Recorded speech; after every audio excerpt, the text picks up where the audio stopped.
When I've watched documentaries, they like to use a stereotype, like we need to be saved, and they never really show who choose to do this profession, because I know they exist. I'm one of them.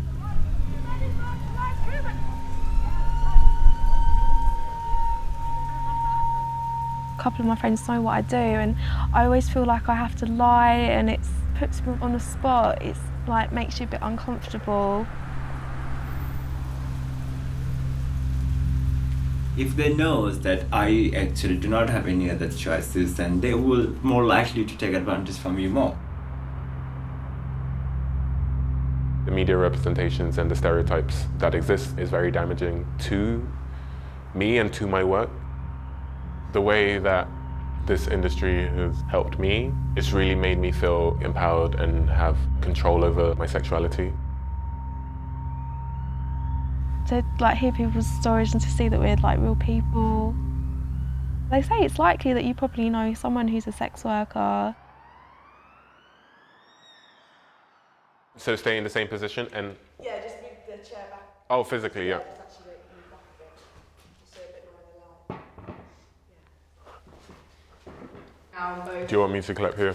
Yeah, actually good idea. Yeah, you can. I'm Rooster and I identify as non-binary. I started off doing photography, then I started working in front of the camera. It seemed like a very interesting way to financially support yourself.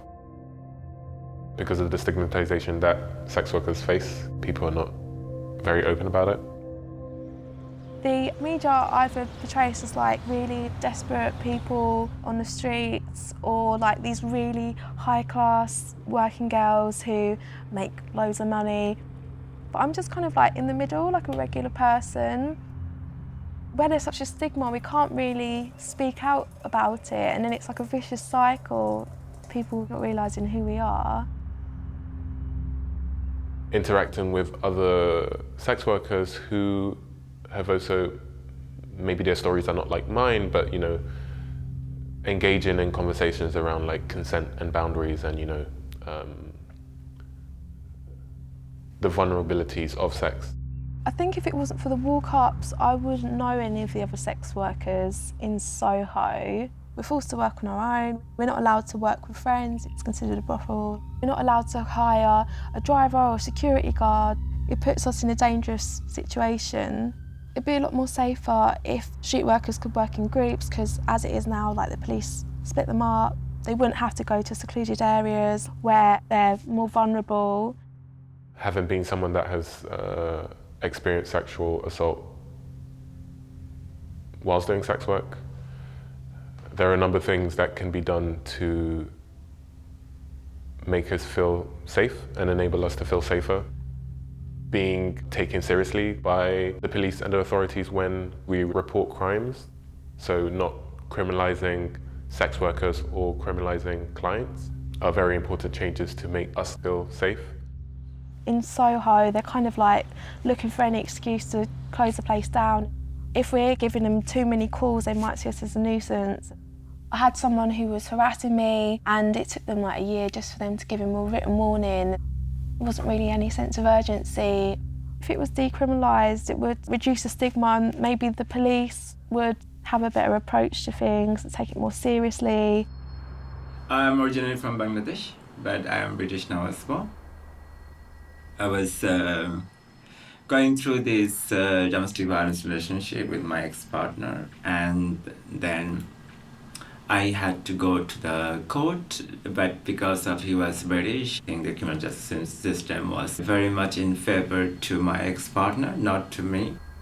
Just to finish the whole procedure took me 2 years, but I was not illegal, but I was not legal, so I didn't have a right to work. So the only choice I had in front of me that time is just to go for sex working.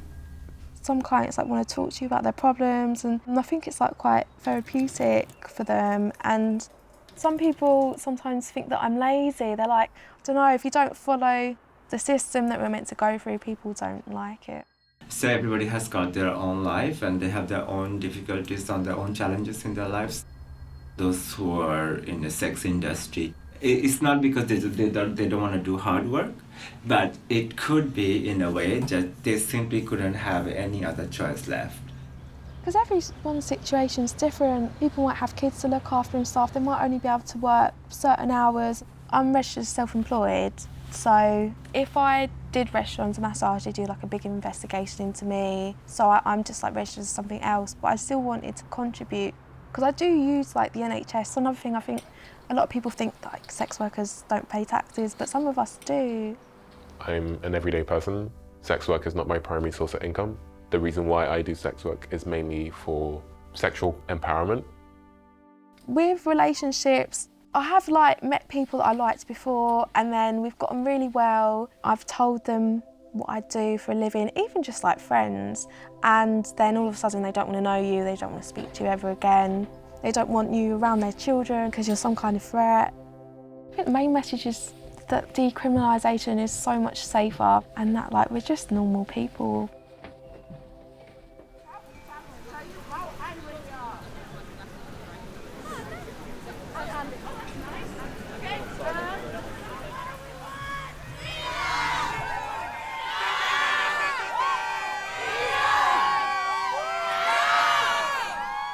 By giving us the tools to create change and legislative change regarding what is best for us, empowers sex workers. We are the Iron Guardsmen.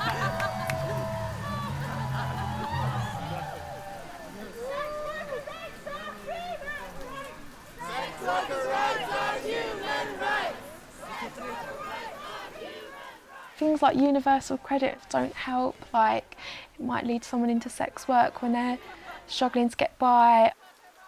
I heard like an interview of like a friend of a friend, and she had like a disabled son and she was on benefits, but she had to do sex work just to survive.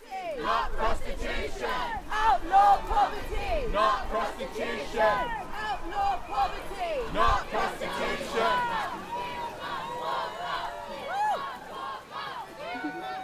In the society that we live in, silence and violence and sexual assault against sex workers only leads to the silence of other victims.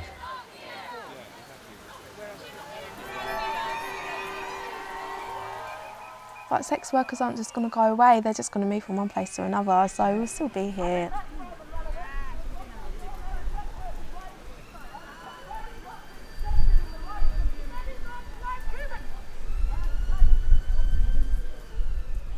Respect sex workers and know that sex work is